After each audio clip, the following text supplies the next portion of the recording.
G'day guys. Are we on, Damo? Yes, we are on. Oh, we're on.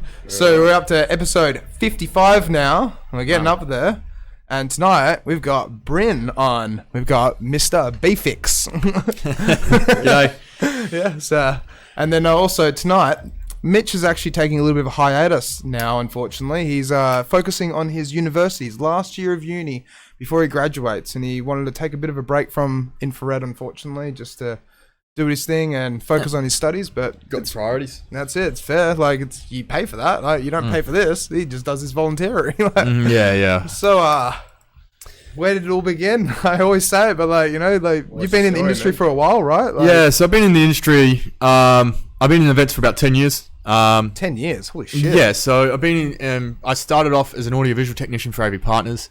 Did that for a number of years. I eventually got recruited from by Connections Nightclub and worked as a lighting tech there for about 4 years. That would have been awesome, though. Like, lighting tech, because at Connie. Well, yes and no. We went through the renovations, the big multi-million-dollar renovations during that period. Was that when they had the big square dance floor, LED dance floor thing? Yeah, they still have them. To my knowledge, they still have them. Okay, yeah. I can tell you now, they're an absolute pain in the ass. Really? Yeah, they're an absolute pain in the ass.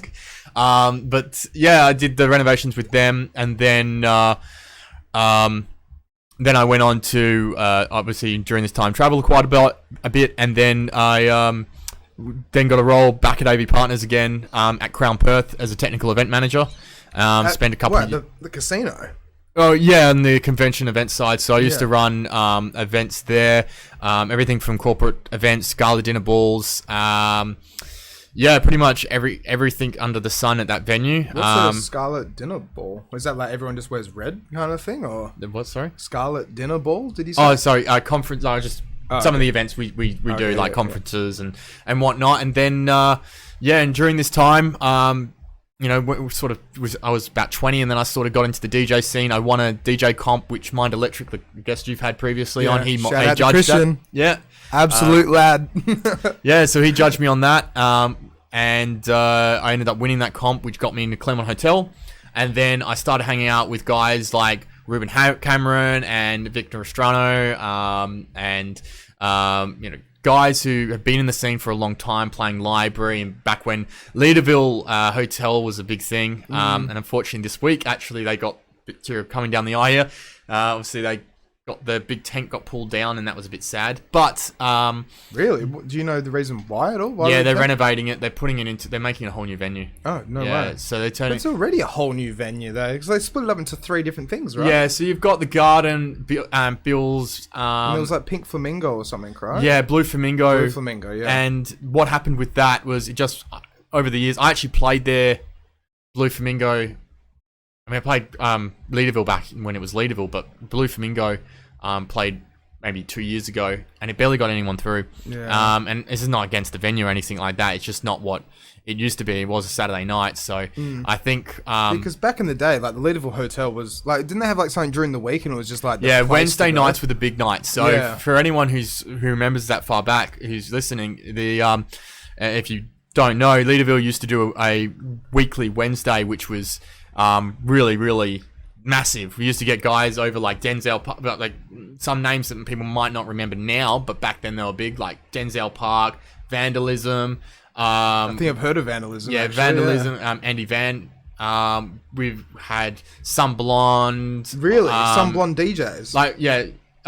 Some Blonde. It's a Melbourne female DJ. Okay, yeah. We had Helena over. Yeah, I've heard of Helena, yeah. Heaps of like Melbourne acts. We used to just fly them all over. TV Rock. TV Hook Rock. And Sling. And Hook and Sling. Whoa, okay. Yeah, so we had like quite a few big names. Dirty South, I think, played there once. I can't remember. Shit, alright. So we had quite a few. Big names. Well, not me, but like Ruben got a lot of those guys over. And Lorne Padman, I remember him playing. And funnily enough, Lorne Padman is now the head of A&R at Dim Mak Records in LA. So he got a role straight because he used to DJ, quite often, and he was part of Vicious Records. I think it was Vicious Records. Sorry, I apologise if I'm not right about that. I'm pretty sure it's Vicious. And then he moved over to LA. He got a role with Steve Aoki's label, Dim Mak, and he became the president of A&R. Yeah, now he's just up in the clouds, right? Yeah, and it's funny because I actually bumped into him at WMC last year. I went to Miami for Winter Music Conference, and I bumped into him, and I was like, hey, I actually, because back then I didn't actually meet him because I was too afraid to go up and say hi. Yeah. But I was like, I actually saw you at Leaderville Hotel like 5 years ago, and he was like, yeah, and like, oh yeah, blast for a pass. Dude, yeah, come blast. out. It was, yeah, and he's a really nice guy, and he's one of the very few Australians that have actually gone overseas and behind the scenes, done really well for themselves. And I follow him on Instagram, and like he's always with big artists now, so that's really good to see. Like, not because you see artists always doing, some Australian artists like Slumberjack and Pendulum / Knife Party and Gareth and all of that, and different Australian artists do well overseas. But it's also what people don't see is the Australian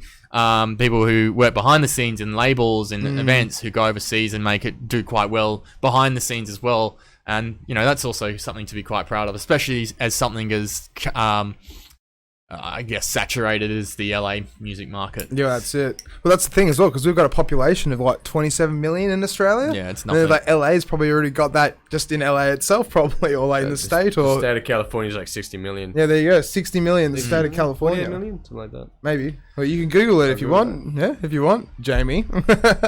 So then, as well, so like after that, and like playing at Leaderville Hotel, where did you kind of go from there? Or like, so I ended up starting getting more gigs through guys I met through Leaderville, so DJ scene there, and that's where I met Ben Renner, who I actually went to school with, but I didn't actually know personally. So shout out to Ben. Yep. If Ben. you're watching, Ben. No, he's not. He just took over for me from Avery. Oh, really? Yeah, he's playing at the Avery right now, and wow. I just played my set there, and then he's just come over and taken over now. Yeah. So Ben, I met Ben there, and then I met a guy called Lion Niari. And it's sort of, these contacts just grew and grew with guys who have been in the scene for a while, and then they started giving me gigs here or there, covers or whatever. And over time, you sort of built up a reputation, and then it's kind of like a tree. You just build out from there, and you get more contacts. This person, they get recommended to this person, and then eventually, I'm at a stage now, which I'm very fortunate to be at, where I'm able to, I wouldn't go as far as say pick and choose, but I've played a lot of good venues, some bad venues, and I've had the privilege of playing most of the venues in Perth now, or I've had residencies, in some of the big ones. Well, it's just like that though. You just have to keep working on it, networking and socializing, and like you really have to put yourself in the spotlight to an extent, right? Yeah, I mean, I think the biggest thing that I see in the scene right now is the cliques, and you'll have cliques of certain people who will only stay within those cliques of people. Yeah, and those little social circles. And what will end up happening is sometimes they'll break out of that and continue DJing in the scene in different venues, but more often than not, that sort of clique will start. They'll have a few events happen, or they'll be in one nightclub, and then as soon as management changes, or that event stops running, or whatever, they start losing gigs because they haven't kept themselves open to basically meeting enough people and not so much socializing, but networking with enough different DJs. Like, I'll give you a perfect example. Ryan Liari, who plays at Paramount now downstairs, he was in charge of the DJs at Bar 120, and I used to have a residence there before Malcolm took it over 2 years ago. And he's the current owner, and the past owner was a guy called Justin Palmer, and his family owned it. And him and Ryan were really close, and so Ryan brought me in to play there.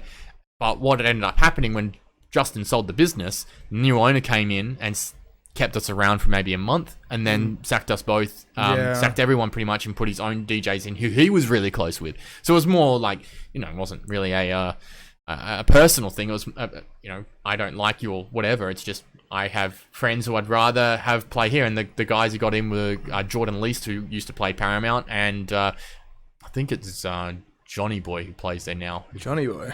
Yeah, he shout out to Johnny Boy.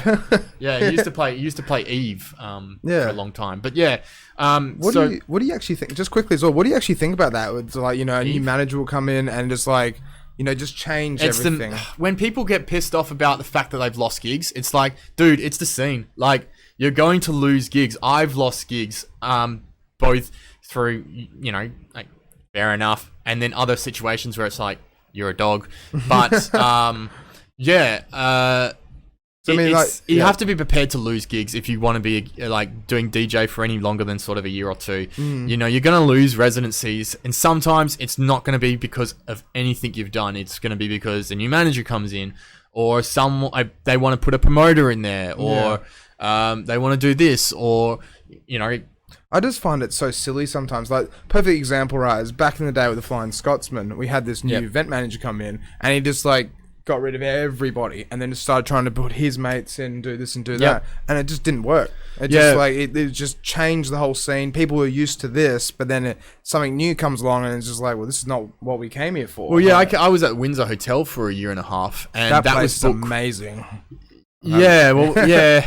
I have mixed slightly feelings venue. about Windsor. Okay. But, you know, the venue is actually, you know, quite nice. But the entertainment used to get managed by a guy called Ray. And Ray's amazing guy. And he did the entertainment there. And he also set up the in-house audio system in there. And he had been there for like 11 years or something stupid like that. Like, it was a long time. And they sacked him because they found someone cheaper who was going to do all the equipment for $60 an hour. So if you're not just talking... Really? Yeah, so equipment included for $60 an hour. Holy shit. And then it absolutely tanked. Yeah. And it's been picked up now by, I think, Dan Delstra does it now, who runs his own DJ company. So that's where it can come down as well. It's like, you know, it's cheaper, but is the service going to be the exact same? Yeah, well, it absolutely tanked, and it tanked for a while. And then eventually they got some good guys in there now. I'm pretty sure Dan and some other people play there now who are good DJs. But back in that's what happens. Like, you lose gigs, it sucks, but there's always another gig to come up. You know, I lost Avery a couple years ago now, and I'm back playing. I played Avery again today, so like.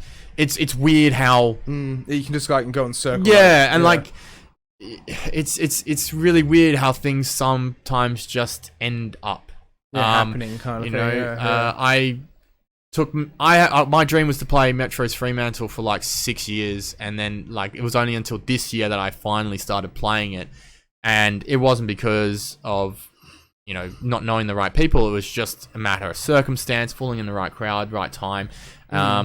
So yeah, like it just takes time. And yeah, I think the biggest thing people need to realize is they just need to, I don't want to sound like I'm telling people what to do, but like, you need to do this, you need to do this. But, you know, you just have to be patient, and you just need to stick to your guns and be humble, I think, is the biggest thing as well. That's it, yeah. You got to be nice. Like, and it's business. And even though it's still like soul contracting and trying to get the gig and trying to do this and trying to do that, if you go in and just go, I'm doing this, I'm getting this, I'm not going to stop till I get this. It's the wrong attitude. And there's certain people who are still doing that, unfortunately, trying to undercut. And it's always going to happen, though. There's always going to be someone who's going to be like, oh, well, I'll just, you know, go in here and try and undercut these guys. But that's just business practices. That's dodgy business practices. It's not good, to an extent. and it does... short term, yeah, it's fantastic. You get the gig really quickly. Long term, it's bad, though. Because something I've learned over the years is... You know, A, DJs talk, and B, I've got 90% of my bookings over the years from other DJs. Really? It's from other DJs? Not even like, booking managers or anything like that? It's just mates that can just be like, you know, need a slot filled, do you want to have a go? Slot filled, and then that building into a permanent residency. Yeah. A lot of the time, that's what would happen. It would be like, I'd play, you know, someone would go, oh yeah, I need someone to play this Saturday. Or can you play the next 3 Saturdays? And it's like, okay. And then management will be like, this guy's, you know, usually management will say, oh, this guy's are good. You know, can we get him in more or whatever? And that's sort of how that sort of situation goes. But I think the biggest thing is, you know, just being available to take those covers as well. Yeah. And being reliable. God, like... Yeah, that's it, right? Yeah. It's actually, like, there are plenty of DJs in Perth, don't get me wrong. But reliability and quality is... I'm not saying go as far as to say it's lacking, but finding people who are available is the hardest. Like, there's plenty of quality DJs, but finding people who are available. And, you know, when I was first starting out, obviously that availability there. Now, it's a little bit harder, but you know, I try and make it work, and I move things around to make it work. Like this Saturday, just yesterday, I played 3 gigs. I played from 12 till 5:30 at Ascot, then 8 till 12 at UWA, and I even had to get a cover for the first part of that to make sure I could do it. And then I played Hugo's from 12:30 to close. No way. 3 gigs in a day.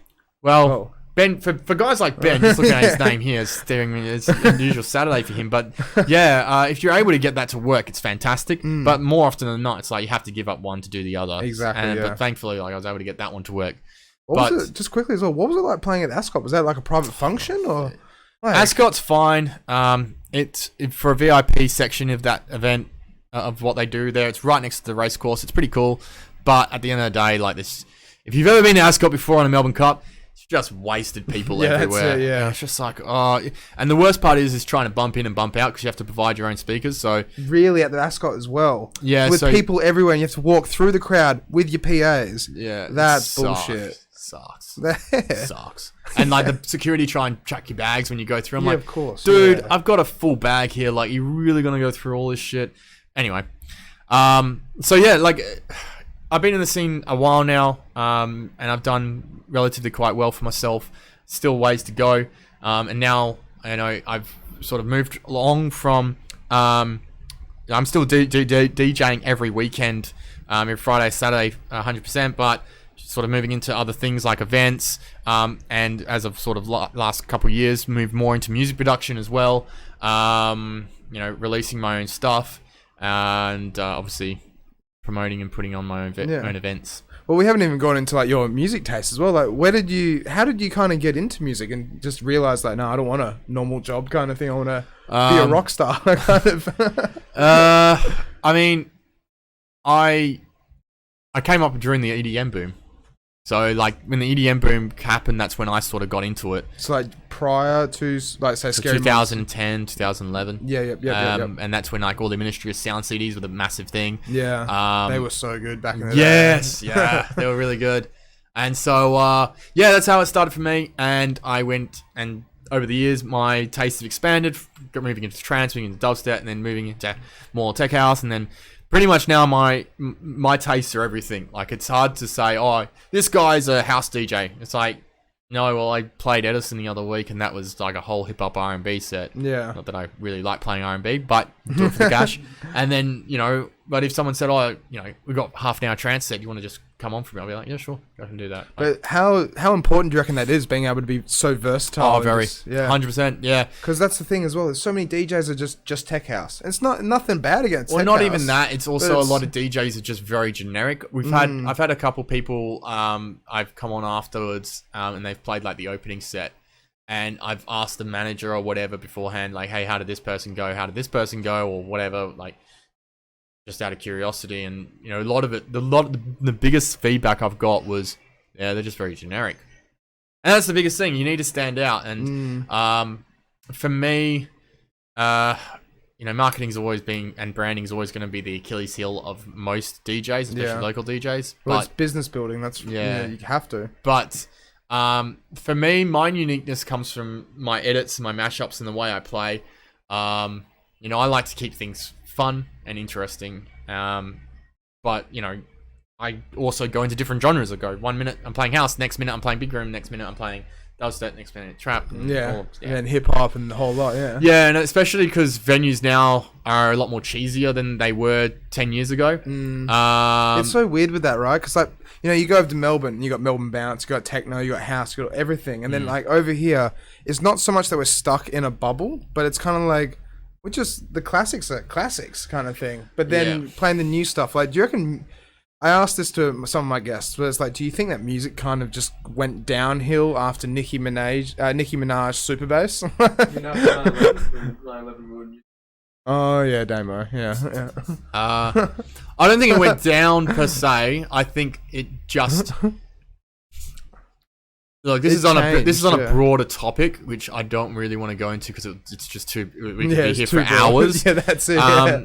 But I think the appreciation for what, not just DJs, but just musicians in general, guitarists, vocalists, live performers, the appreciation for these for performers has just dwindled in Australia, more so Perth. And you know, obviously I'm born and bred here, but at the same time I gotta criticize it for some of its shortcomings from a social standpoint. And I think music in Perth, because we are so isolated, we don't get that influx of different persuasions and different ideas and different types of music where, you know, you go to Europe, you know, you're very close to different cities, you get to experience different sets, and because there's more population, there's obviously more choice of where to go. Whereas here, you know, people just want what they want. That's and it. Yeah, just the respect for musicians in general, and I'm not just going to say DJs because it's across the board, and you can even extend it to even hospitality, just for bar staff as well. Is sometimes it's just appalling. Like it really is to the point I would even use the word disgusting, to see how people treat other people. Yeah. So, it's business though, and that's where it kind of sucks, because then like with some businesses, they just don't run a business in a healthy manner, and then they don't look after their staff and don't do this and don't do that. Yeah. And then where else can they go though? To an extent, they can try and get another job here and there, but we're so small, we're so isolated from the rest of the world. Like, exactly. Well, it's like what I said the other week. It's like, I think we've only got like 6 nightclubs in Perth, 6 or 7. Metro City, Paramount, Air, Mint, if you count that as a separate venue, Library, Rapture, not Parker anymore, Jackrabbit Slims, Magnet, Magnet House, Amplifier, but that's kind of the one.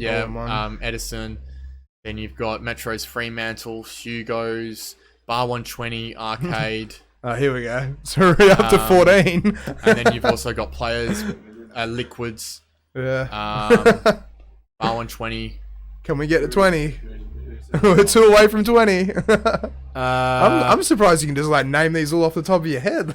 Well, yeah. Well, most of them used to be places I've played before, so a little bit easy to remember. Yeah. But but it's like that though as well. Like more clubs can kind of open up, but the ones that are already there. Well, most of them already have license. We don't have any new clubs coming through. Exactly. Yeah. And they're all you know, a lot of bars trying to be nightclubs, sort of thing. That's exactly trying to push their ETPs. Which is ironic because Insomnia is also going to be at a bar, which has got an ETP.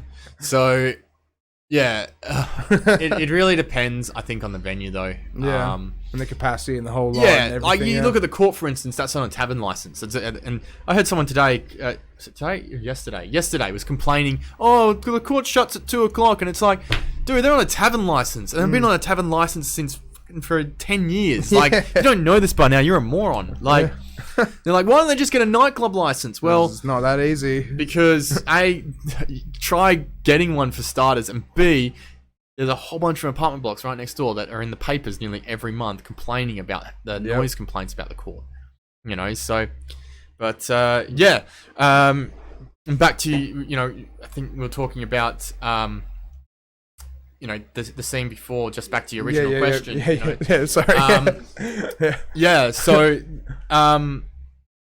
So pretty much where I'm at now with everything that I'm doing is the last couple of months I ran Arkham Halloween at Hugo's, so I redesigned the lighting rig for that, put in the theming, everything like that, and it was a lot of fun. 17-hour day, so that was a long day. Just one day, or was it? No, just in the day. Like just in the day. So I 12 till 10 setting up, and then 10 till 5 DJing. So that was a long day. Okay. So that was, but then I've also got Insomnia coming up tomorrow night at Badlands Bar. Can you pull that up, Damo? Since so Insomnia Hospitality Ball. It's a basically the premise of the event, and the reason why I put it on was to give the hospitality industry an outlet for them to, you know, give back. Like the problem is when Nocturnal finished, which is another conversation for another time. When Nocturnal finished, they didn't start up for another 2 years. So at that time, I was like, I really miss the vibe of Nocturnal. I miss seeing people I used to work with. I miss seeing friends that I never get to see because they're always working. So I decided to launch my own last year, and it did as well as I could, because I'm typically not a promoter. I'll say that straight out. I'm not typically a promoter. I am a DJ and an event manager. So I put the event together, and it was a fairly successful event for its first year, and for my first attempt at a nightlife event anyway. I'm used to corporate events. So now obviously we're doing it again this year. This year's theme is the toys that made us. Yeah, it's a pretty cool theme. Yeah. Thanks, man. I try and make the themes as accessible as possible to many people while still being concise. The problem I found with a lot of themes is if you make them too broad, you don't get a concise crowd of people who, can dress as the same thing. Exactly. Yeah, And that's one of the things that I didn't like about if you did like Nocturnal. a naughty nurse night kind of thing, everyone's just going to dress up in doctor equipment. Yeah, it's the same thing. Too specific. Yeah. And you want to make it fun and interesting, and that's what I try and do with my events, at least, is to try and make them dynamic and different. To bring something to the table that no one else is doing. But it's like what you said before. You have to be unique, because otherwise you just like blend in with the rest. Unless you stand out, then how do you get anywhere to an extent? Yeah. And obviously there was that void there, obviously with no hospitality event. I think it was the right time for it. This year, doing it again, because obviously later because of COVID. And really looking forward to putting it on again. Got some great, I've invested a lot more into the production side of things. So not just relying on the install of whatever the venue's got. It's going to have the main stage has got a great sort of the main stage of Badlands is so good. Yeah, I love that venue. If any of the listeners haven't been to Badlands before, you got to check out the venue. It's even a fantastic the roof, venue. like the whole roof, how it's like rocky and stuff like that. Yeah, It's from the so DeVille's cool. pad day. So Exactly, it's very yeah. much sort of like a hell themed. And then outside the tree, I don't know if you've seen the beer garden out there. Yeah, the big gun's beautiful out there. So that just got voted by It's in Perth. No, it's in Perth.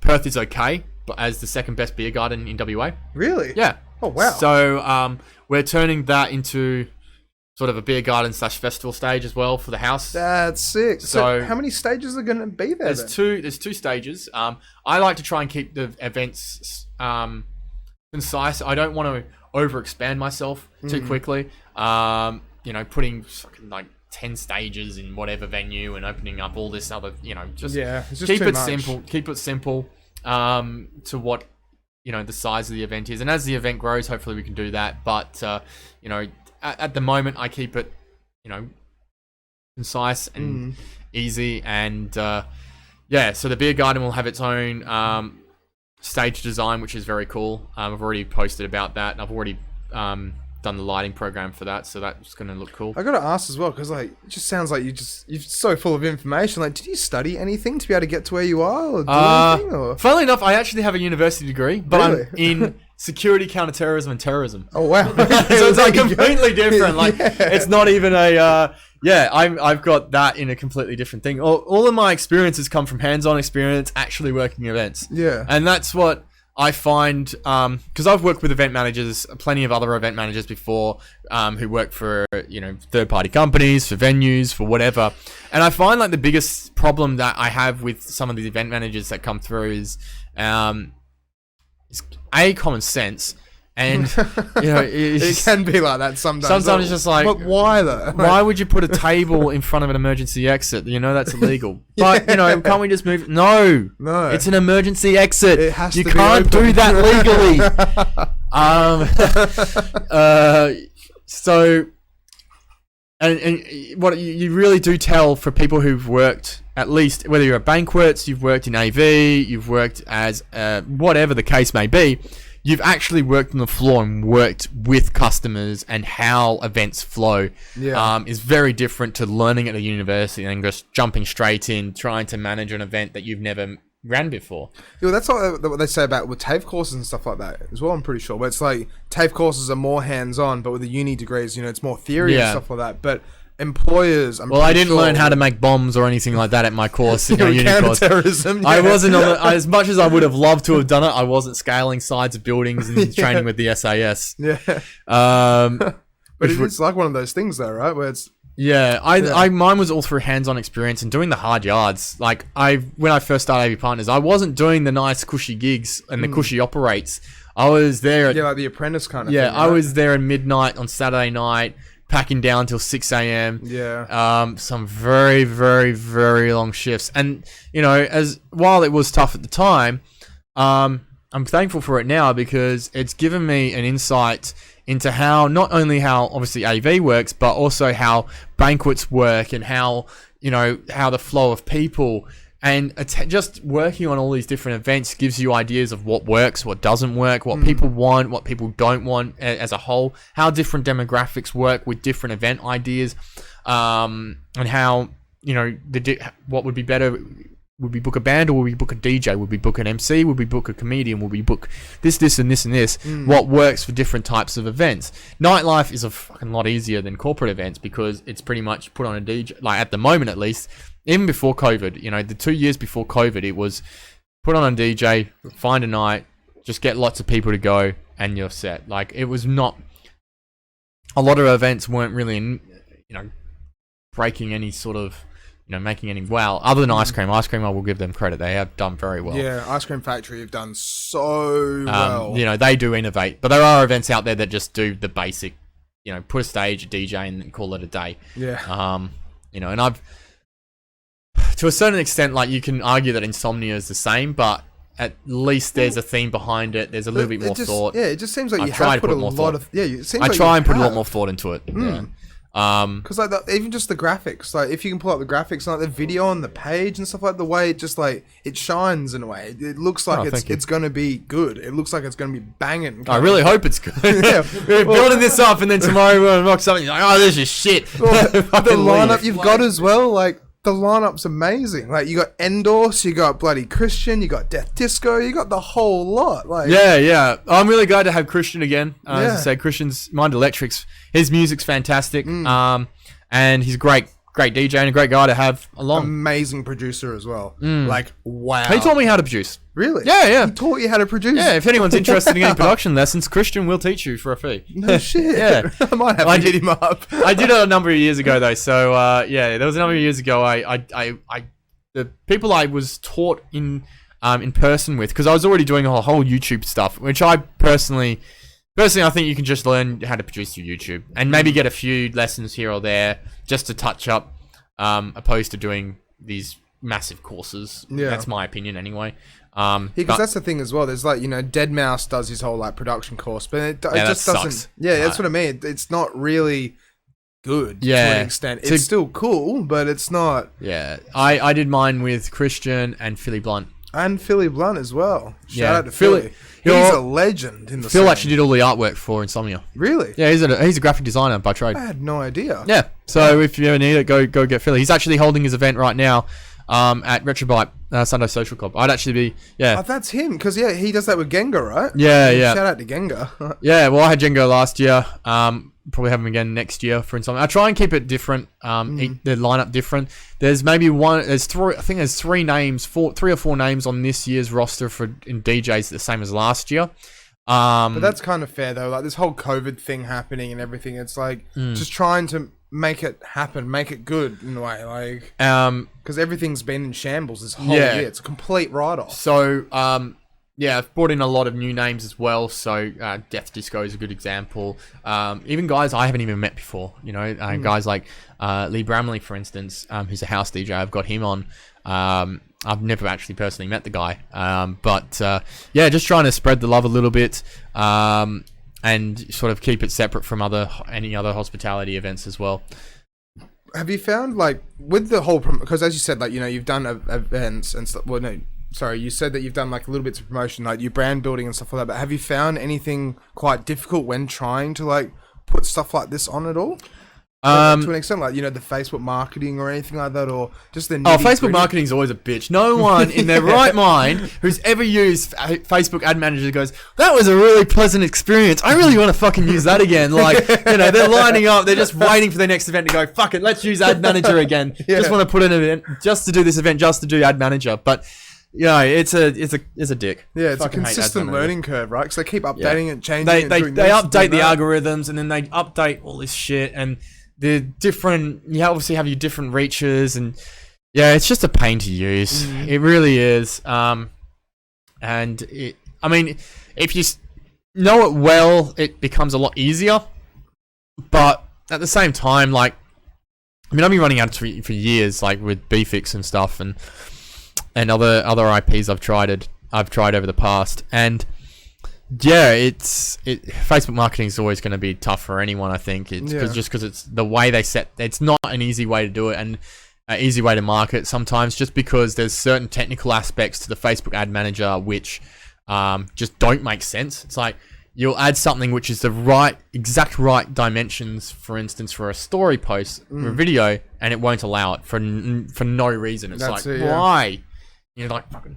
Well, see, I had the same issue as well the other week, where we actually had to upload a recording. It was for Beck's episode. Yeah. And so with that, it's like I went to try and premiere it, but then it just didn't do it. Yeah. So I actually had to just like run the computer. I just went live on Facebook and then just like played it through VLC kind of thing. It was like the only way I could do it. I couldn't actually schedule it or do whatever. It just kept popping up with this stupid bloody error, and I couldn't get through it. It's annoying as hell, but it's the demon. You know, you have to use it. Yeah. How do you actually feel about social media and like the way things are going in a way?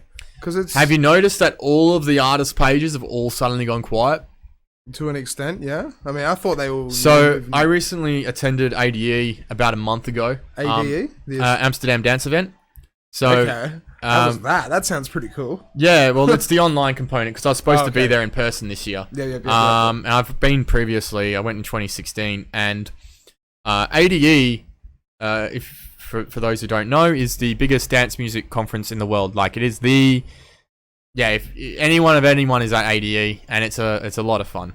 And anyways, I was supposed to go this year, and I was actually watching the conference while I was DJing, because priorities. And yeah, the biggest thing I got from it, you sort of read between the lines, and everyone in the music industry is just fucking depressed as shit at the moment. And as much as they're trying to keep their hopes up, like, all of the social media has really dropped off. Yeah. Well, we're just so lucky to be here where we can actually go out and party and do this and do that. It's so unfortunate for the rest of the world with COVID and everything. When I play tracks, remixes, bootlegs, mashups, or whatever, I don't really do it for original tracks for big artists, because they normally don't repost it anyway. But for more medium to lower level artists, I will take a video of me playing it at whatever venue, and I'll share it on my Instagram feed and tag them into it, and they always really appreciative of me tagging them, even more so now. And the biggest thing is that they're like, oh, I'm just so sad I can't play gigs yet. And it's the same thing everywhere. Like, guys, Germany, America, even to an extent, over East as well. Yeah. Well, they're just coming out not kind of, like a week ago, 2 weeks ago, whatever. They're just coming out of it, and it's kind of going back to the way it is. Hopefully, as long as there's no spike or anything like that. Yeah. Well, they are starting to launch. They've launched a few festivals in China. So China's relaunched one festival at 20,000 at, and then you've got S2O, which is the one in Thailand, which is their the water fight one. So water fight festival. Well, yeah, it's based. Sokran is a water fight festival. It's a cultural festival in Thailand, and they have S2O festival, which is like a music festival attached to that. Rave Radio, who we were talking about off camera, they're playing. They've played that a number of times. One of my friends played it on the main stage, a guy called Kaku, and he's an amazing bass producer and DJ as well. He's actually the best bass DJ I've ever heard play. That's a big call, but yeah, he's a great guy, and he recently played that, and it was nuts, like 40,000 people or something stupid like that. Obviously, all the artists were relatively regional, not international. And I think he tours around China all the time, so he was able to get that gig. But yeah, it's that'd be so cool though to go play in China. It'd be like a completely different experience. China is like, because I've been there, but for business, like my parents own a security business and stuff like that. But like that's completely different. Like going and hanging out. Have you been into the nightlife scene there? Never been. I tried to when I was in Hong Kong. I tried to find pubs and bars and stuff like that. It was kind of hard to work it into the schedule without also going into mainland. Yeah, so I went to China in 2017, and I was attending International Music Summit. And you've been everywhere. Yeah, I've been to a lot of conferences. And like, what actually happens at these conferences though? Like, they just talk about the news and stuff, or multiple things. So you'll have people who you have your panels and stuff like that, and then you have your workshops, which will be production and pioneers. There's always a pioneer rep there or a denim rep there trying to sell shit. Then but more so it's just the networking. So I met James and Brett at Rave Radio at this conference. But the biggest thing I've noticed that throughout all of them is how few people from Australia are going to these conferences. So at IMS, I was the only other Australian other than James and Brett. Oh, wow. At WMC, I was the only Australian other than Lorne Padman, who lives in LA and is from Dingo. ADE, there's a few more that go to that, but still very, very few. Is it just like a 1 day thing or a 2 day thing? Or? IMS was 2, WMC was 3, ADE is a whole week. And it's just so it's just like conferences and stuff like that. Well, they usually have parties attached to it. Miami WMC is notorious for its pool parties that they do all throughout there. You can buy tickets just to those, and all the artists go to them. So or are playing at them, and they're really fun. ADE is the one to go to though. If pretty much every single dance music artist has a set there somewhere. Oh, wow. And they do them for free usually because it's a promotion to labels and stuff. Yeah, exactly. But IMS in Shanghai, I went to Storm, which was a festival that got debunked that year because of a massive monsoon that came through. Ironically, the festival's called Storm, and it got shut down because of a monsoon. Well, there you go. Literally wading through backstage, wading through like knee deep fucking water. And there's like electrical cables and shit. Swedish House Mafia is supposed to play, and they're fucking like locked in their caravan and shit. It was a crazy night. And then like, it's weird how you meet people though. Like we got on the bus to get back to the hotels, and sitting next to me was like the head of Billboard USA, and I'm like, what the It's like, hi, I'm fanboying. Listen to my music, please. Like, your voice goes up a couple octaves. Listen to my music. Like slide a thumb drive along. Like, here, take this. So it's just crazy the people you meet at the conferences. So IMS was a fantastic experience, and I obviously met Rave Radio over there and became good mates with them. Met the owner of It's the Ship Festival in Singapore. It's the ship. Yeah, it's the ship. It's a biggest cruise festival. Okay. It's so amazing. Bigger than Holy Ship in a way. Same size, about 5,000 people on the ship. 5,000 people on a boat. It's fantastic. Oh wow. That's a whole nother. I could spend ages talking about that because I've met so many people through that experience. But where I met Ike Ball, Amir, who runs Livescape, who does It's the Ship and a few other esport events. I was able to get a set on It's the Ship in Singapore, playing on that. You got a set on that? Yeah, so I got a set on that. That would have been sick. It was amazing. Yeah, it was good fun. Like, just like full dance floor, just rocking out kind of thing. Like, yeah, it's a very different experience though because it goes all day, all night sort of thing. It's not a constant like packed dance floor unless it's like main stage between 7 and 12. Yeah. All the other times it's kind of like people walking in and out, like because there's just so much going on.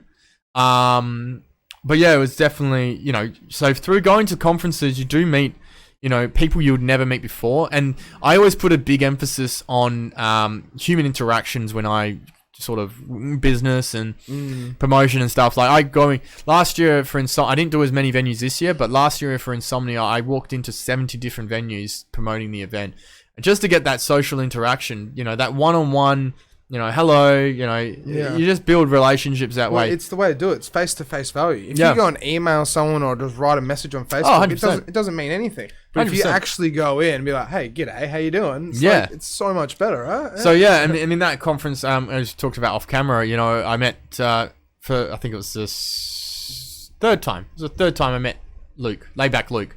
Yeah, I'm so jealous. I am so jealous. He's a fantastic guy. When I first got into DJing and stuff like that, it's like he's the guy up there. He's the guy. Yeah. And he's one of the only DJs that uses earbuds as well, I'm pretty sure, right? Doesn't actually wear overhead headphones or anything. Funnily enough, I'm joining that crew now. Really? Yeah, I've started using in-ear monitors. Do you just find it better, or?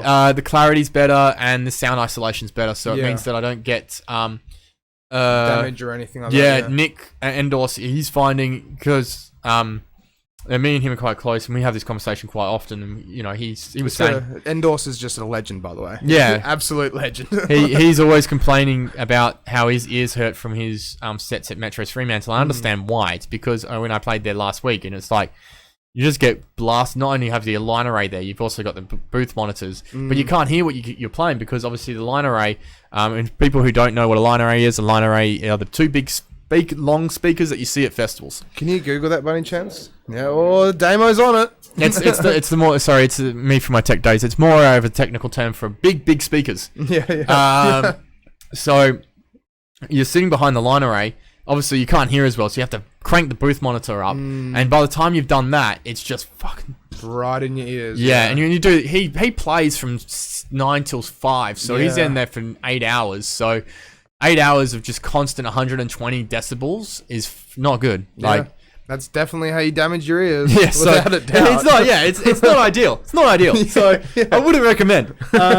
So I use that now. But yeah, he uses in-ears as well. I don't know if he does it the whole wireless thing, but he definitely uses in-ears, and they're fantastic. I've seen him perform a number of times.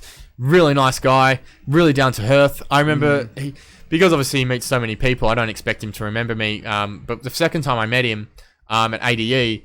I basically reintroduced myself, and I was so nervous. This is Laid Back Luke, right? Yeah. I was so nervous, and I was like, I've got some music here, and he's like, why are you, his words, and I remember the conversation, he goes, why are you holding back? Give it to me, I want to hear your music. That's what Laid Back Luke said to you. Yeah, but and this, he doesn't know me, and this is not so much on me, it's more like his character is, I want to hear what new guys are coming up with. And you notice he's a very smart dude. He collaborates with a lot of different producers, and usually they're more up and coming producers because they've got the new sounds, they've got the new ideas. He sees the potential, and it's like, you've got something, and we're going to make it something. So yeah, he's a look, listening to those tracks now that I submit, and I'm just like, but like, he's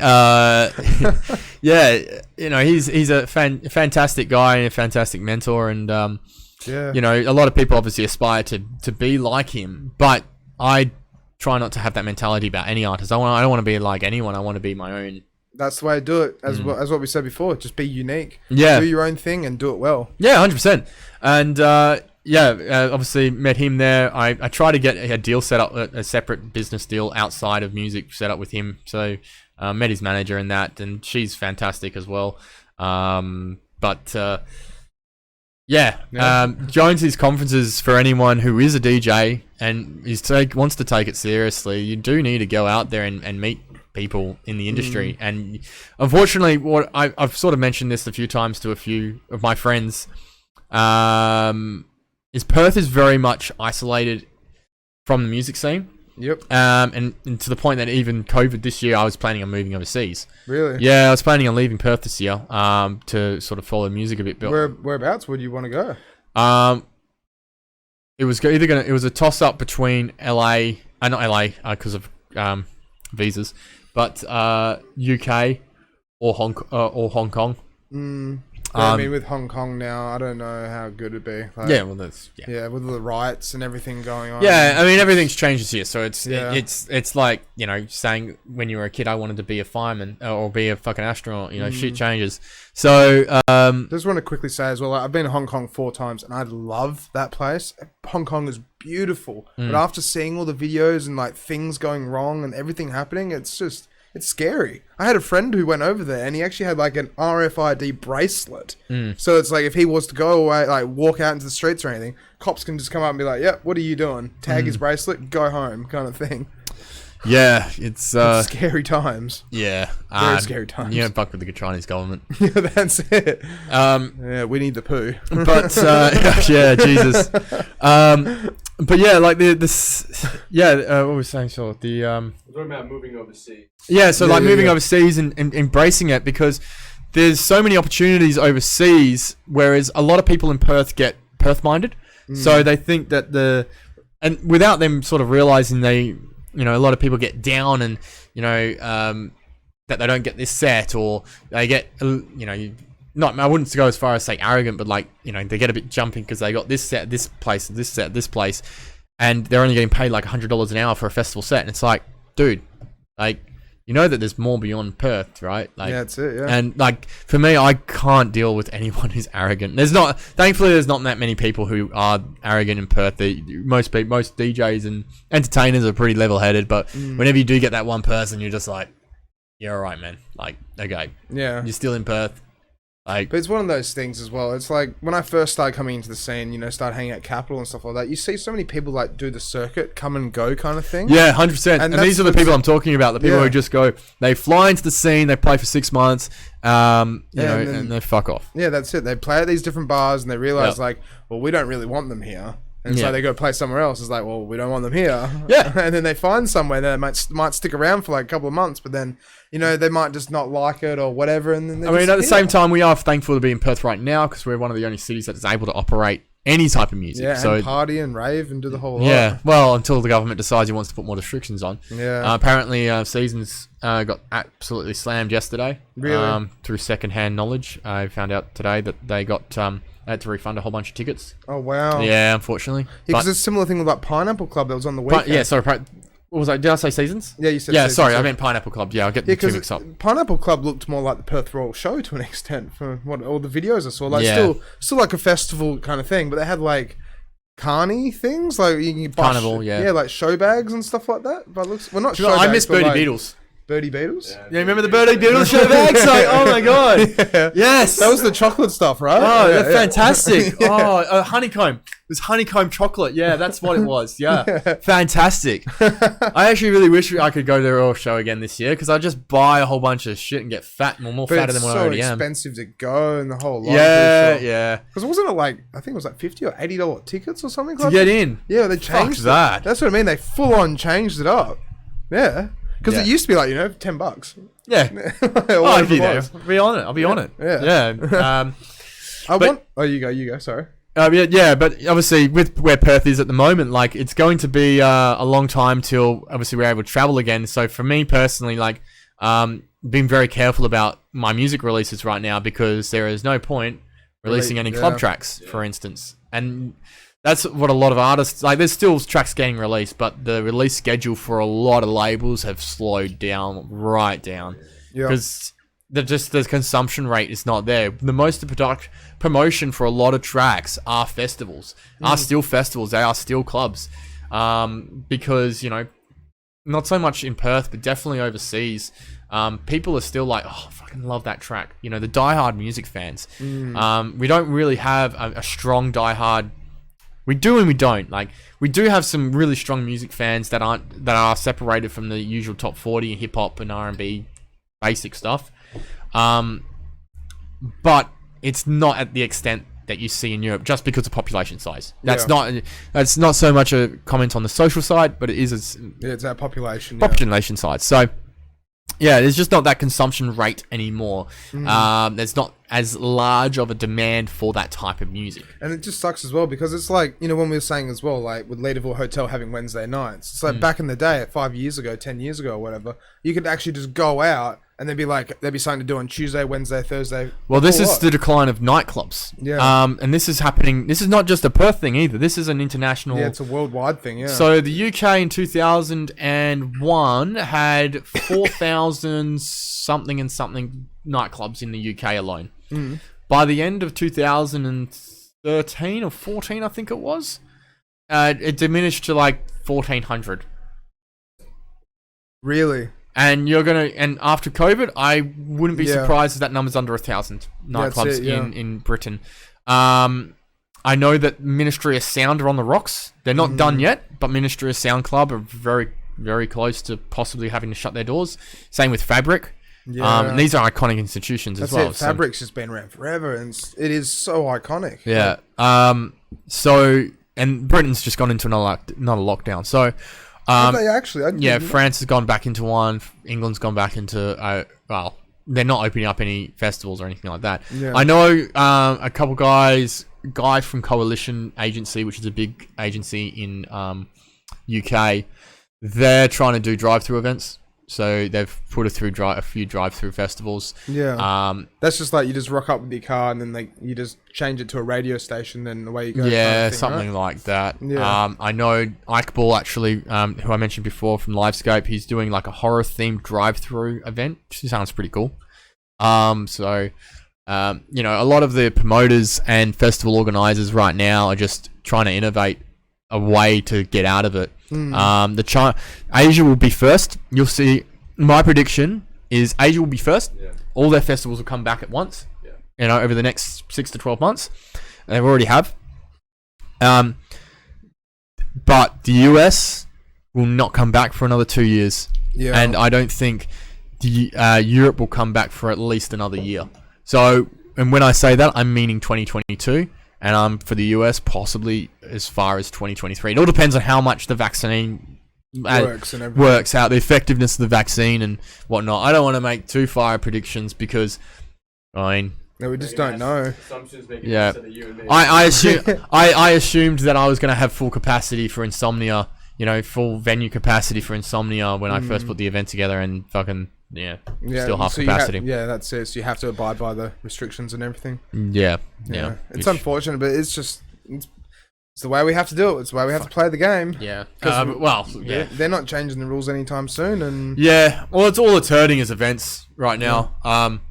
You know, I've got AAA's gone under. AAA is a audio visual company.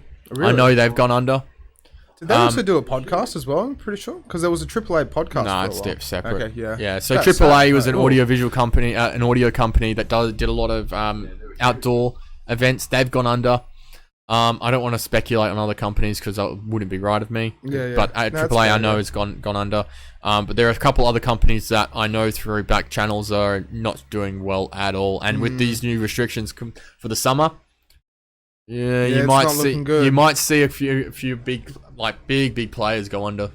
But see, like, and this is gonna sound a bit harsh of me, but like, in my opinion, when all these different pop-up bars and like these different festivals kind of start really popping up, it just took all the clientele away from the old, like the classic. Yes, I was wondering if this is going to come up. So small bars and like, because like the demise for the Flying Scotsman, right? The Flying Scotsman, the reason why it happened was a new event manager, but it's also because the kids just stopped going. Because they can go down and go into the city and do this and go do that, and then, you know, go to the ice cream factory and Pineapple Club and all these other different things where instead of being classic old pub, it's like the new generation of venue kind of thing. Yeah. Like sets on the beach and stuff. Yeah. I can tell you now, I've already spoken to a few venue owners this week about it. And they are, several venue owners. And all I can say about it is, at the end of the day, with the pop-up events closing, it does positively affect their business. Yeah. Which is good. Which, at the end of the day, like, you know, it's kind of like, anyone with half a brain will be like, well, duh. But I obviously don't want to divulge any more than what I've said just now. But, like, it's good for them. You know, at the end of the day, I'm on two sides of the fence with it. I'm on the side of brick and mortar venues because brick and mortar venues are there year in, year out. That's it. They pay their lease. They have like a contract that they have to abide by. Now, you know, at the same time, pop-ups are now being regulated a lot heavier. So the costs of doing those events are still quite large. Yeah. You know, before COVID, before the second sort of rules came in, I was planning on putting together a new event. Really? Yeah, I'd already got a few people on board to be partners with, and we were going to start a new event for the summer, and we might still do so, more so late January, early February, but that's still very... Well, if you do, hit us up and we'll do promo for you. Yeah, thanks. I appreciate that. Yeah, of course. It would be probably January, February, but at the moment, I'll just say I would just agree to after the new restrictions came in, we're just like, no, we're not doing it. Like, it's too much risk. Like, there was already a substantial amount of risk. This is just too much now.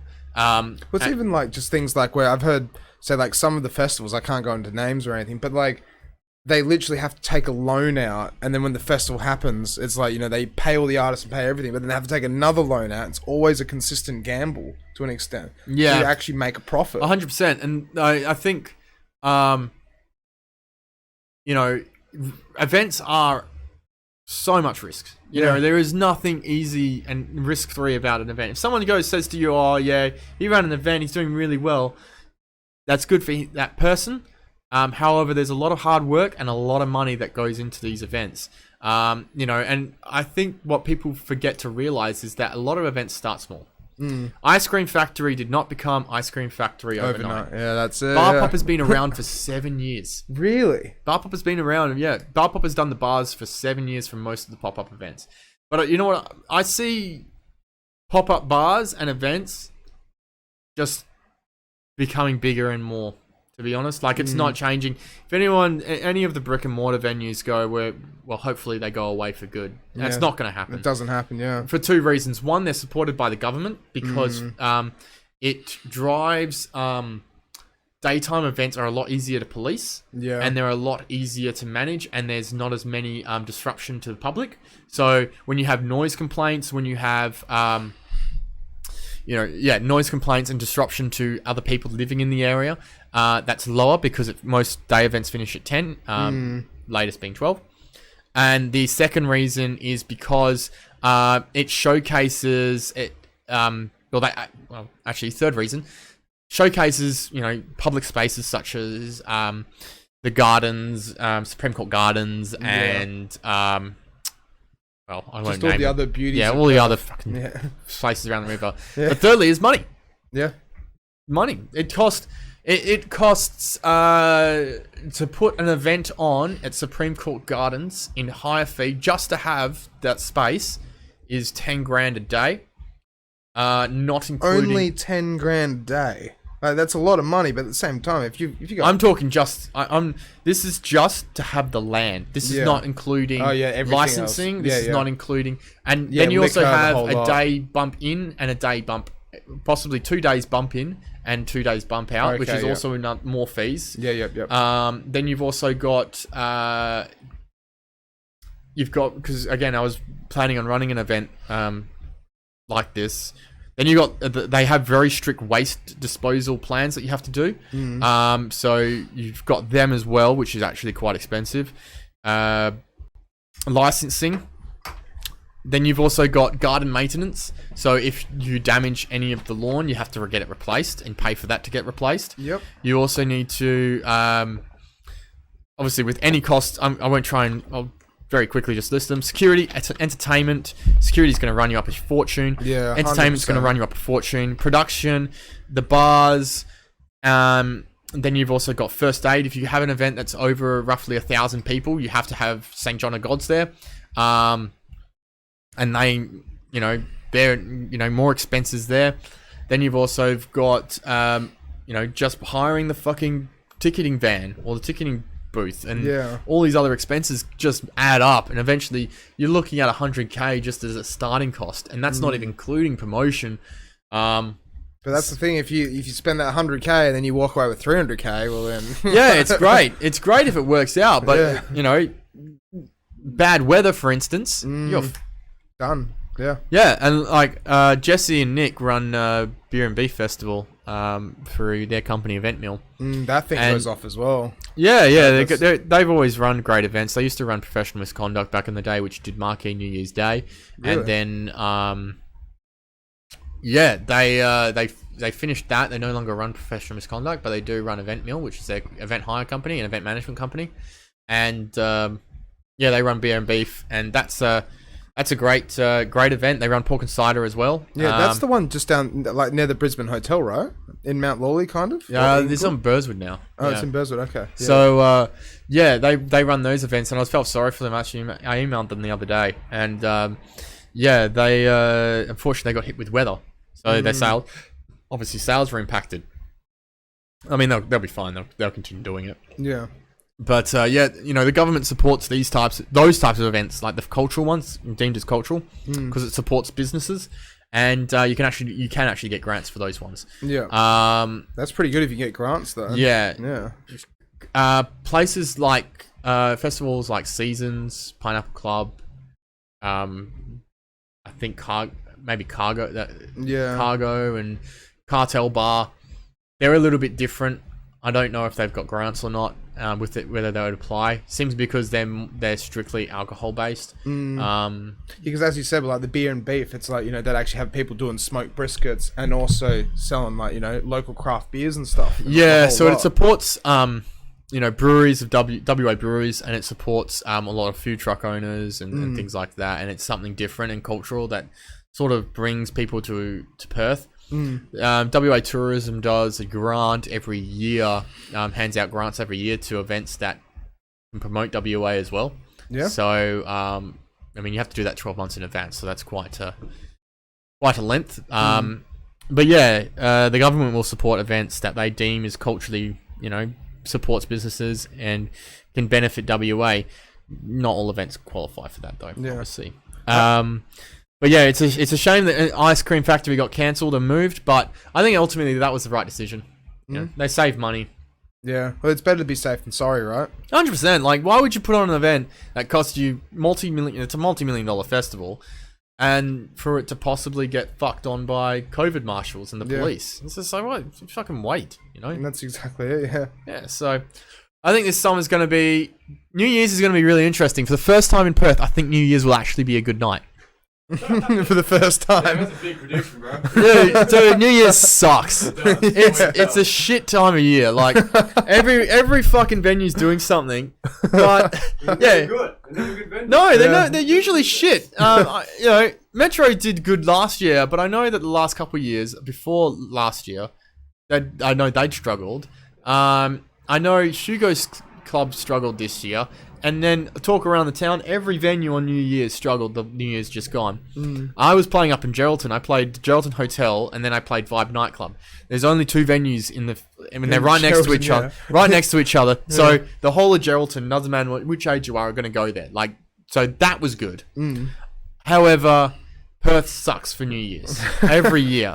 But this year will be good because no one's able to fucking travel. That's it. I mean, some people might go to Kalbarri and whatever. And, but that's Kalbarri though. That's not partying. Yeah. That's just going to the beach. Yeah, people will do family, travel and around WA and possibly eastern states depending on when they lift the borders.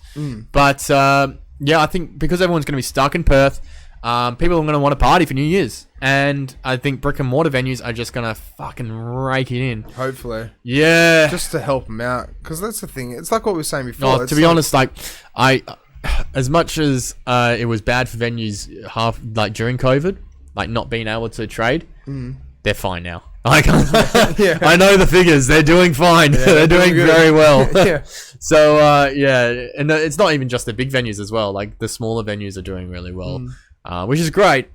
But like everything, it's like economics, everything goes in waves. We're up at the moment. Soon as the international travel borders happen, we'll get back down. Oh yeah, 100. It will be a while. It won't be till June, July next year, if that. Till we possibly start getting international travel. Yeah. Actually, speaking of international travel, bit off topic. Bali has again trying to ban alcohol. Yeah, I saw that. No, we were talking about that last week actually. How hectic is that? If they do that, their tourism, where does it go? Yeah, they won't do it. Yeah, they can't do it. No. They will literally bury themselves if they do that. Yeah, no. Because the influx of Australians just going over there just to get on the piss and holiday. To be honest, I'd actually kind of want to see it do it. Yeah, well, that's part of me kind of wants me to do it, wants them to see them do it. Because it actually would be a nice place to go. That's it. That's it. They could actually change it and make it more of a proper nice Fiji holiday destination. I have quite a few friends because of my affiliation previously with Crown. Obviously, still get a bit of gossip from Crown, and apparently, a lot of the people that used to go to Bali are now just going to Crown for staycations. Really? So, and a lot of them are getting in on the midweek bargains. So pretty much doesn't matter when you go. Crown Towers is just packed all the time. And they're just getting, some of the people that are getting through are just fucking despicable. Yeah, just bogans. Yeah, it's just trash. nuts. Yeah, let's just trash the place. Fuck it. Usually we do this in a Southeast Asian country. But now we're doing it at the casino. The casino's hotel. Yeah. That's ridiculous. Just throw in the TV. Yeah. Oh, it's funny, but at the same time, I'd actually kind of like to see Bali be nice. Last time I went there, I went for New Year's. I saw Martin Solveig and Clean Oh. Bandit, Roger Sanchez. Really? And Roger Sanchez and Martin Solveig would have been amazing. yeah, it was good fun. Yeah.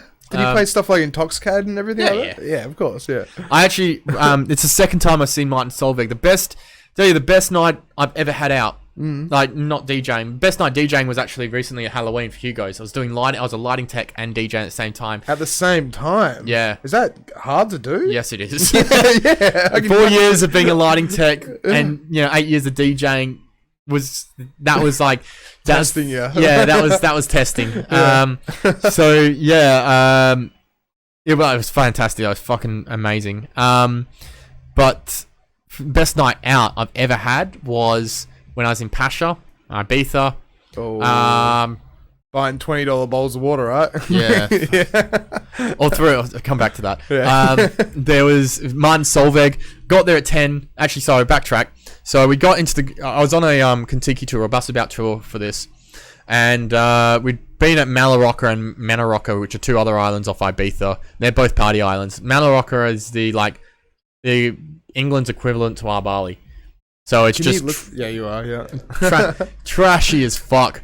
Really? Yeah, I like always thought Ibiza would be like... no, this is not Ibiza. This is Malorocca, so it's a separate island. Yeah. So walking up, you got like the promo girls who are like, oh, you get like, if you bring a group of friends in, we'll give you like 2 shots and 5 drinks, and bring all your friends. We had like a group of 10 or something like that, so it's quite a big group for them. And yeah, we just bar hopped, and I got a little green shot, and I was just like, oh, just whatever, I don't care. And she gave me a green shot. Turned out to be absinthe, and like the bad absinthe as well. Yeah. I felt like I died. I went white, and I was just like standing there with a vodka lemonade, like. Just like, oh god, help me out. Yeah, you can save that for your catcher later on. That yeah. And yeah, so I don't have very fond memories of that place. And then we got to Ibiza, and everyone was just done. And I was like, dude, we're in Ibiza. Like, this is the pinnacle. This is the highlight. Yeah. And fucking, I had a wristband that was floating around the street along the beach, and it hadn't been used, and it was for that night to go see Solomon. But I'd already booked tickets to go to Pasha, and I was like, fuck. So it would have been a free ticket to see Solomon. Anyway, But just like blowing across the fucking beach. It was like, oh, you pricks. You God damn it. And anyways, they were all done, so I was like, you know what, fuck you guys. And I was traveling by myself anyway, so I was like, you know what, fuck you guys, I'm gonna go anyway. So I went to Pasha by myself, and to be honest, it's one of the best nights out I've ever had. Really? I tried to drink, like, pre-drink before then. I think I had 1 or 2 beers, but it was about $15 to $20 a beer at Pasha. And this is a Australian 15, 20. Yeah, but that's for just a stubby. Yeah. It was pretty bad. And water is like €5, 5 to 10 euros. But I was looking, anyway, I was in my dancing spot in the middle of the dance floor, looked down, and there's a $20 euro. I was like, looking around, like, Yeah, that's mine. picked it up, and it wasn't just a 20, it was 120 euros, and it was in a wad, and I couldn't see it from where I was. I picked it up, and it was a wad, 120 euro. Made my fucking night. Yeah, 100% it would have. And so that was already a plus to that night. And then the supporting acts for Martin was the Magician. Magician? Don't think I've heard of him. Sunlight. Oh, no. Don't think He's done quite a bit. He's done like a lot of stuff that you wouldn't know unless you heard it. Okay, yeah. And I can't remember the female DJ. Oh no, it was Michael Calfan. Michael Calfan. Resurrection. Dun dun dun dun dun dun dun dun dun dun dun dun dun. You lost me.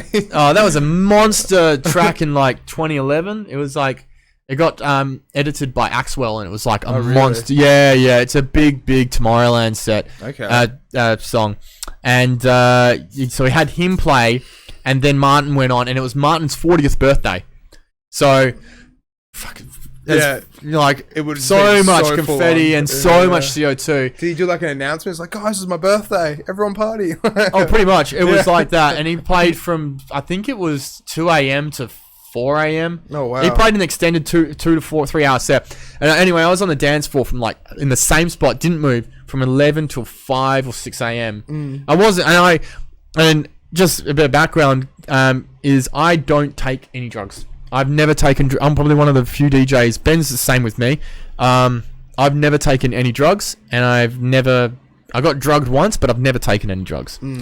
So yeah, when I say I was on the dance floor from 11 till 5, people are like, "Oh yeah, he's on shit." And it's like, no, I was pretty much sober by that time. Similar thing with me, right? Like I've tried MD 3 times, but I've had 2 anxiety attacks from it. I just don't touch the shit. I can't. Like it's just the thing. Like if I go to Capital back in the day, I just go there sober. Yeah, just have 1 beer, 2 beers, just hang out and be. Fuck, I can't go to Capital sober back in those days anyway. But it's just like being able to just be sober, that you can actually just do it. Like you're not intoxicated, you're not like slurring especially your if you words, really like, love music. Like Pasha was fantastic, and I have really positive memories there. It's the only place, like the dancers there are just like, oh my god, just marry me, because they're all please come back with me. All of them are 10s. Yeah, of course, because all of them are like 10s, and they're ridiculously good dancers. Like podium dancers around the world, you very hit and miss, whether from attraction point or like, dancing ability. When I was in Croatia, I went to a club called Revelin, which is one of the coolest themed nightclubs I've ever been to. It's a nightclub that's in a medieval Dubrovnik castle. It's a nightclub in a castle, and that castle filmed Game of Thrones. That is so cool. It's sick. So cool. Yeah, that sounds amazing. Went there twice, and the girls they had in there, don't get me wrong, would have looked fantastic on a cover of a magazine. They were ridiculously attractive. Couldn't dance.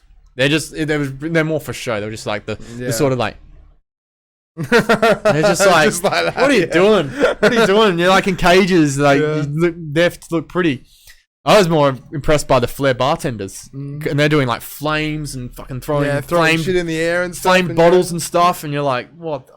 And the next week they had Mogai playing, and I was like, fuck, not here for it. So Pasha is amazing, and it's a club. I don't know how I got into that conversation. No, it's all good. Well, we've only got 10 minutes left anyway as well. Like, this has flown by, honestly. Yeah, well, I'm glad it's flown by. I hasn't been like you just thinking. So, where can people usually find you out and about and stuff? Like, my schedule's all over the place. To be totally honest, like the best place to find out where I'm playing is through my Instagram. I'm always posting where I am.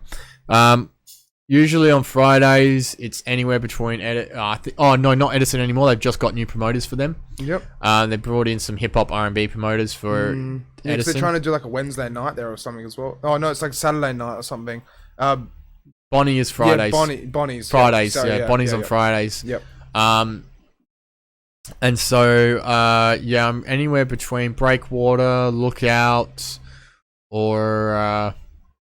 Fridays are all over the place. Saturdays usually at Hugo's club on Saturdays. But I also play Metro's Fremantle and shout out to Hugo's though. It's a cool joint. Like it's changed a lot from when it was back at the Clink. Like when it was the Clink, it was so rough, but now it's actually like good. Well, we've just started to get quite a heavy LGBTQ crowd start pulling through the venue as well. That's great then. Yeah, I see it. And for a club that's got a small capacity, it's pretty good. That's what you want though, because it's so nice down there. It's so loungy. It's a thing between the fact that some people don't want to go to Metros because Metros draws 18 to 21 year olds, whereas Hugo's doesn't really attract that crowd as much. It's more a bit more mature.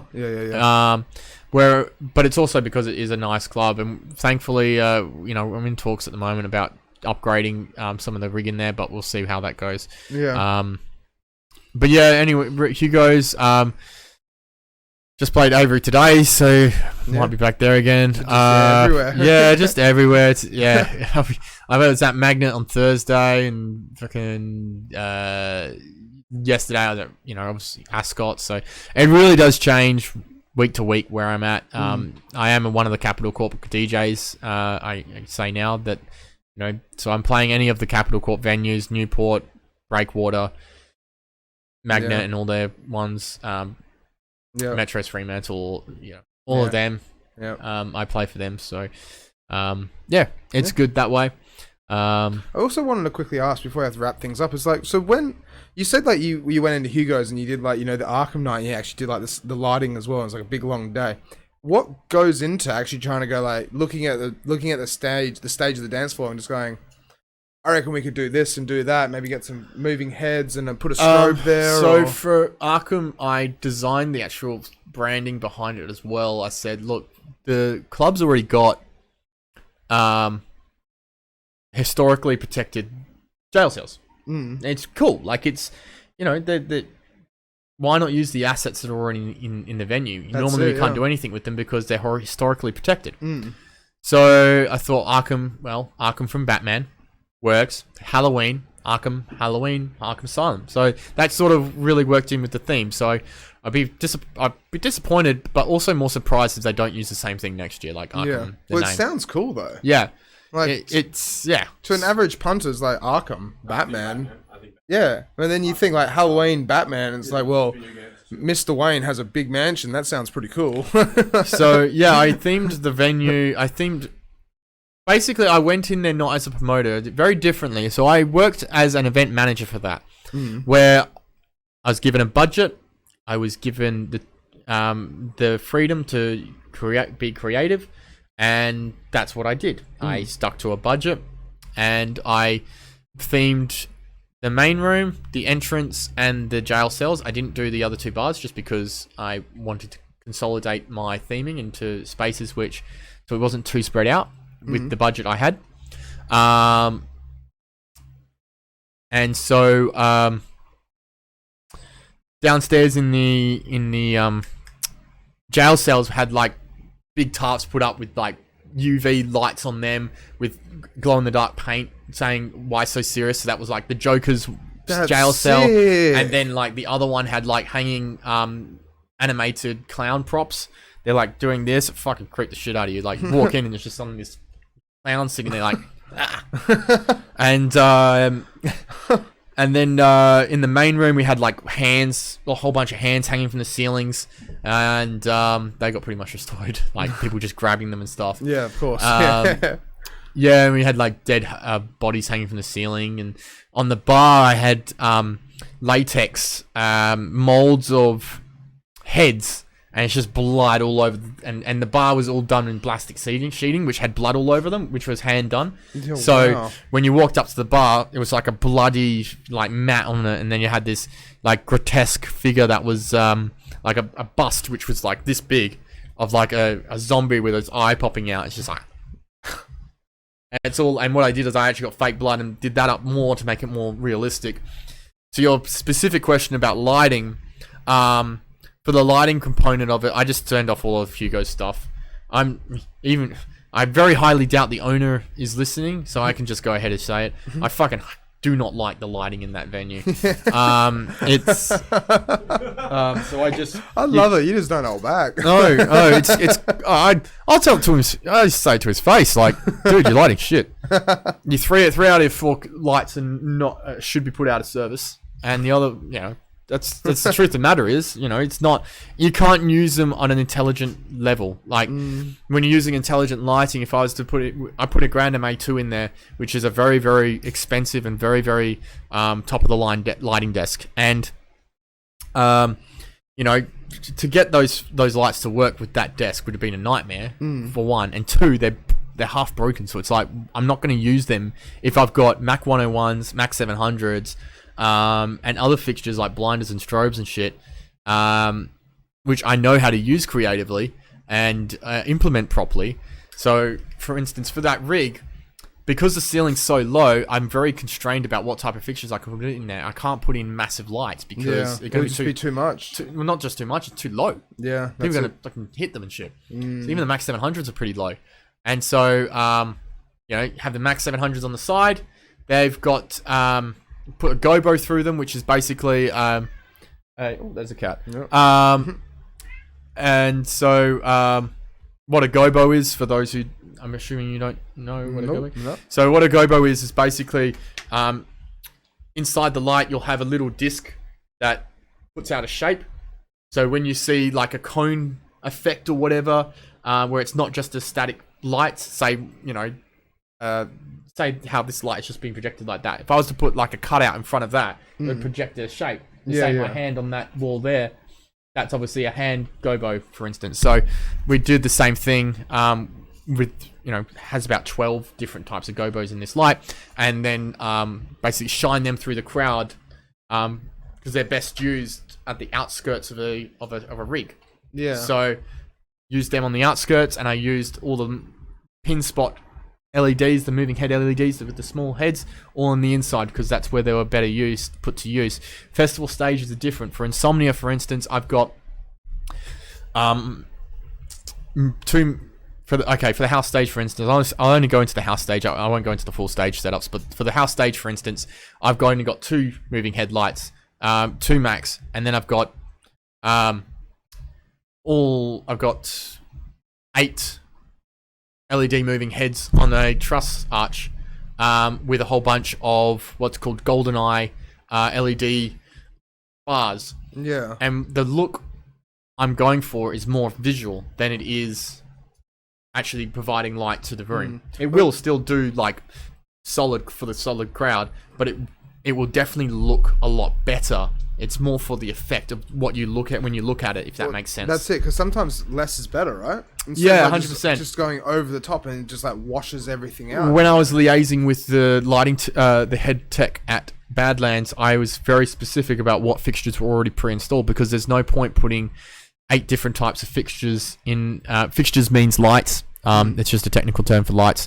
There's no point putting 8 different types of fixtures in a venue and just being the lighting tech just having too many options and not being able to utilize those fixtures properly. It's better to have them use what's available in the space. I mean, I'll always be like, oh yeah, put as much lighting in as possible, but you can always also have too much lighting where the effect of having 4 LEDs in a row, for instance, opposed to having them right next to each other, like 8 of them, kind of diminishes the value of those other ones because they just it's just too much. Yeah, I mean, festivals are different, a whole nother kettle of fish. It's also open air and the whole thing with festivals. Open air, and you got a lot more space to put stuff. Usually it's all stage focused, whereas nightclubs and bars, they're a little bit different because they're all over the place. You're not allergic to cats, are you? No. Okay. Yeah, he's all right. He's a good boy. Yeah. Whereas festivals, it's all stage focused. So you've got a square, usually because it's I'll put him on the ground. You know how you got your festival stage, usually a square because you've got the undercover part as well, and the undercover part can have a whole range of lights. Whereas obviously a nightclub's very different. You have a little bit more flexibility because you have a roof over your crowd. So for instance, Metro's Fremantle, if you haven't been in there recently, for those listening who haven't been in there recently, Metro's recently, in the last 12 months, has renovated their nightclub completely. And it's now got a major LED screen layout on the stage for Nick's AV set. And then they've also got 3 or was it 4? 3. No, they've got 3. They've got 3 LED like strips things. Yeah.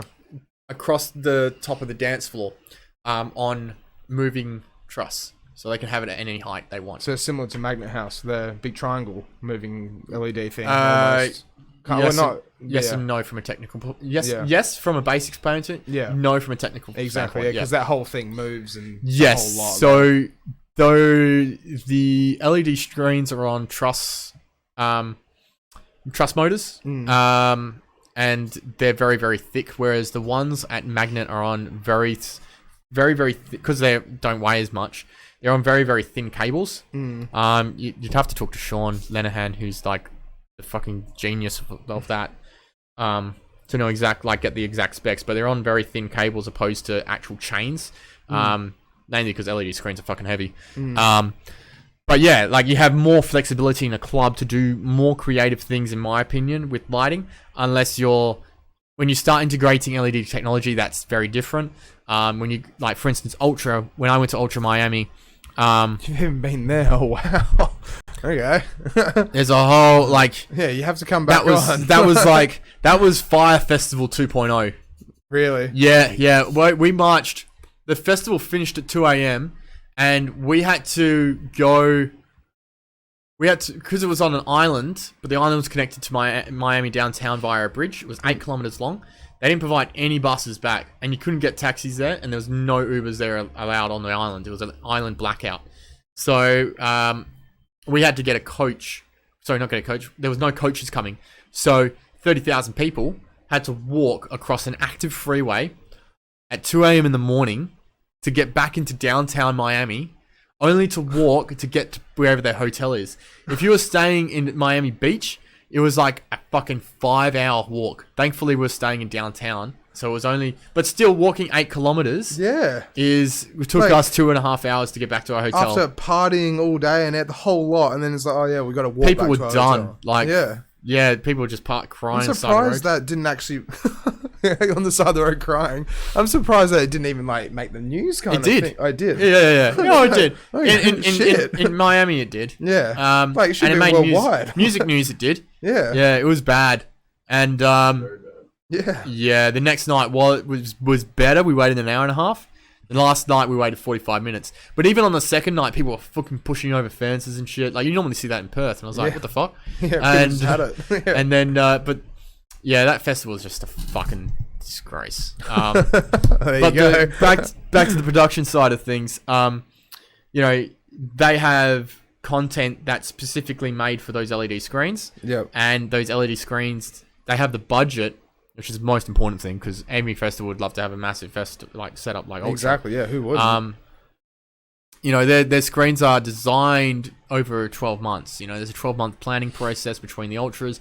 They've pretty much nailed it now because it's more or less the same thing every year. But, you know, they integrate their setups with a lot of custom builds as well, like a lot of custom rigging and whatnot, and a lot of shit is custom on that rig, whereas opposed to obviously nightclubs are a little bit different. But suffice to say, we're a bit on a tangent here, but suffice to say that for Hugo's, you know, I was given a budget.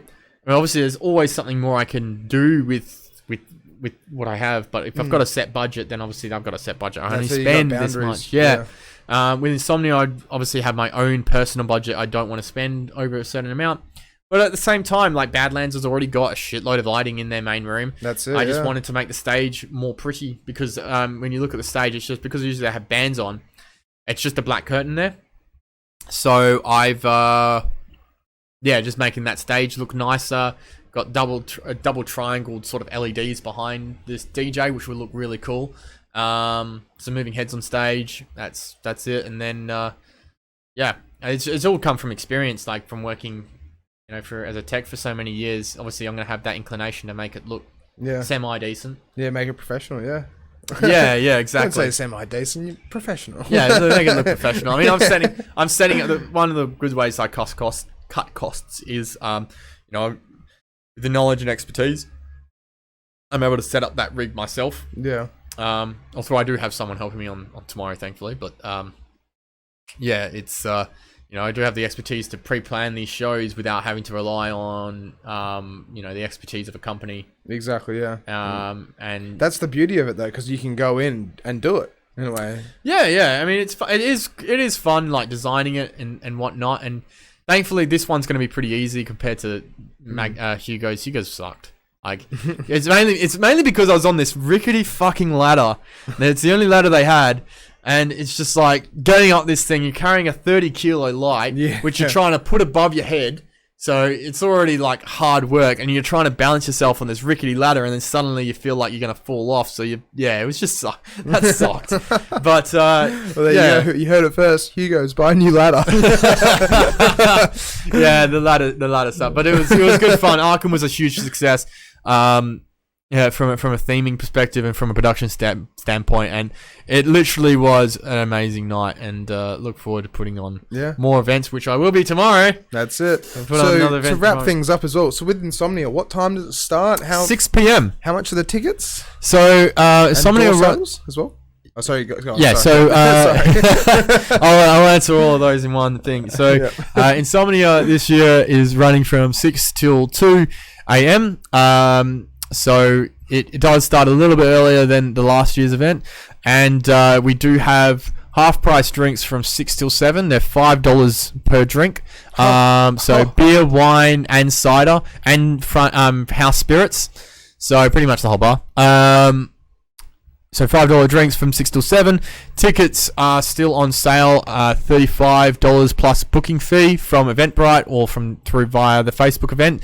And if you are hospitality, please reach out now because it's tomorrow.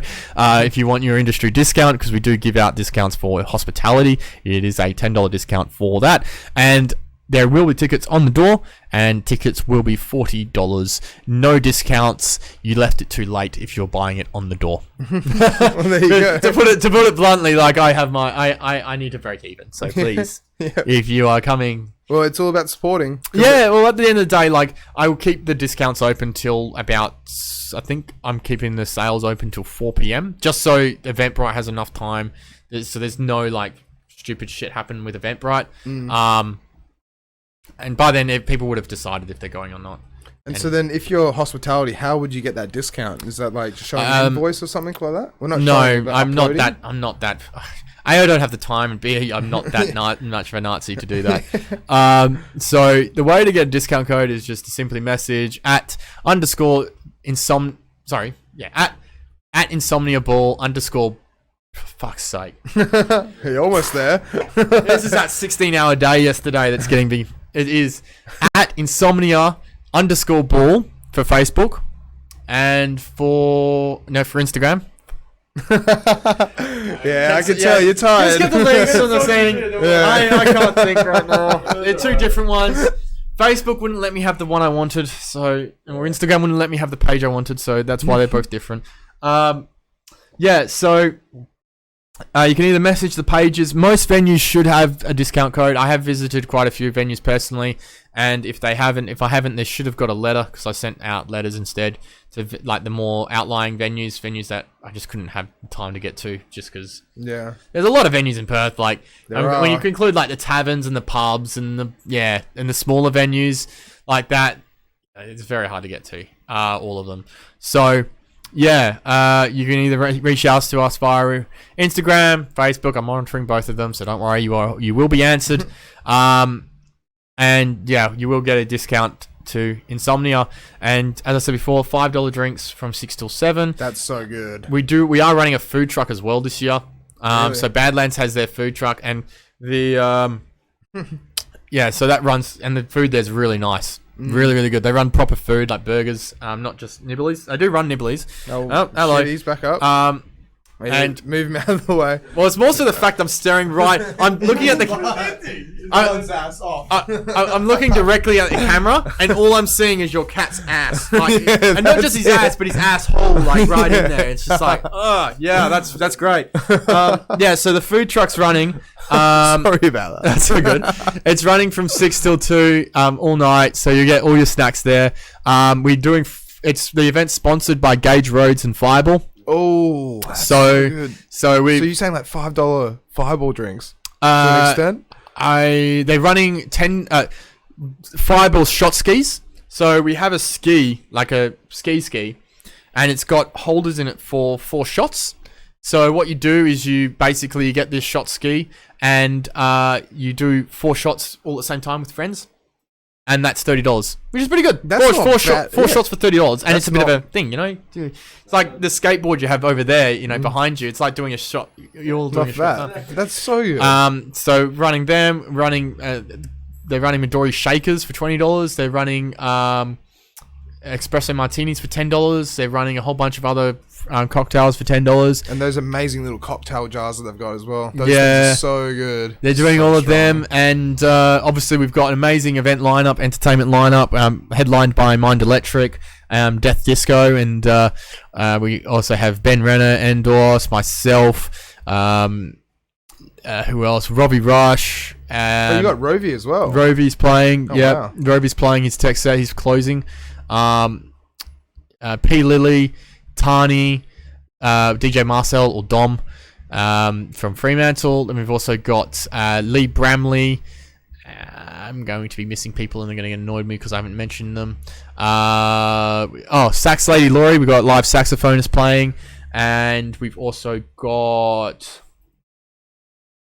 Boston Switch. Oh, you got Boston Boston, Switch. He's Blake's- coming on Tuesday, actually. Oh, really? Yeah, I got him on. Can't wait to get Blake on. Yeah, well, Blake's a good guy. He's a He's a have you lovely dude. Have you met Blake before? Yeah, I'm from Boston. He's actually from Margaret River or Dunkirk? Yeah, Margaret River, yeah. Yeah, so it's kind of like he moved to Perth and I moved to Perth not long after, and then I met up with him at Capital once and had beers with him and just started talking about down south and stuff.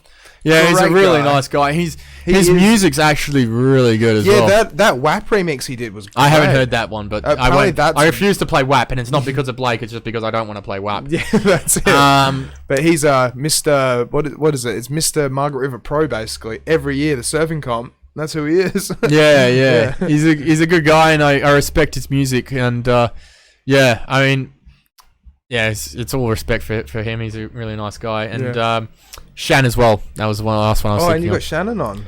Yeah, Shan's playing on the house stage actually. He's playing a house set. Oof. So That's cool. yeah, so Blake's on the main stage and Shan's on the other one. I think they're playing at the same time actually. But yeah, it's going to be a great night. The theme, if I didn't mention before, just in case, is the toys that made us. If you wish to come as a theme, fantastic. If you don't, you're a little bit lame, but you know. I understand that most people don't like dressing up. I don't like dressing up, but I put in the effort. I ordered my shirts, so yeah. And finally, I think I covered all the main points of the event. Oh, we do have caricatures. Caricatures. So you sit down, someone draws you. Oh, okay. So they're going to be running from 6:30 till 9:30. That's cool. Or 6 till 9:30, and they're going to be sitting there. They're free all night. You can get as many friends and stuff. Get your friends down. They'll draw you for within 5 minutes, and they'll draw you down. And you get to keep it afterwards. No charge. Don't have to pay for it. That's it's a part of awesome. the event. Yeah. And then the other thing we've also got Optimus Prime and Yeah, like the Bumblebee. So we have a thing. Transformers, 8 foot tall Transformers. They're live. They're going to be taking photos, walking around. They're pretty cool actually. And then we also have for greeting people, we have Chewbacca and Stormtrooper. Damn, you got the whole lot. That's sick. I try and really commit to the theme, and more so on the entertainment side. I don't like doing as much theming because theming's just like, especially if it's a one-off event. Yeah. You'd like, as soon as you've paid for that theming, you can't use it again because you're never going to have a theme like that again. So I'd rather put it towards entertainment or something. Wow, look at this, look at that. So yes, tomorrow 6 till 2. Hope to see you there. Anyways, back to you in the studio. Okay.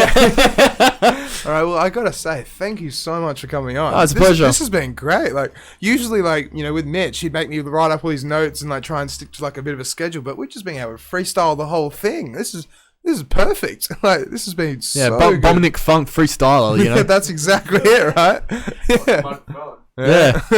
All right. So this is episode 55. Such a good episode. Loved it. Honestly, thank you so much. Thank you so much for coming on, Bryn. I appreciate it. I appreciate the opportunity. No, you're definitely coming on next year if you want. If you want. I mean, I want you back, but I want you back. Dun, dun, dun. That's it. I want you back. All right, and thank you so much, Damo. By the looks of it, you've done a fucking amazing job. I have to admit. Oh, thank you. I tried. I was muted for most of that because I didn't want to interrupt at all. Yeah, but honestly, it seems like you did a really good job. Oh, I try. Good job. That's it. And then Mitch is gonna come back. He's like, it'd be like a part from South Park. He took a jibs. That's exactly it. All right, so this is episode 55, and we are signing off. Don't forget, on Tuesday we've got Boston Switch coming on. Can't wait. So excited to talk to him. All right, we'll see you on Tuesday. All right, oh, yeah, also, don't forget, like, share, and subscribe, please. All right, we'll see you Tuesday. Catch ya.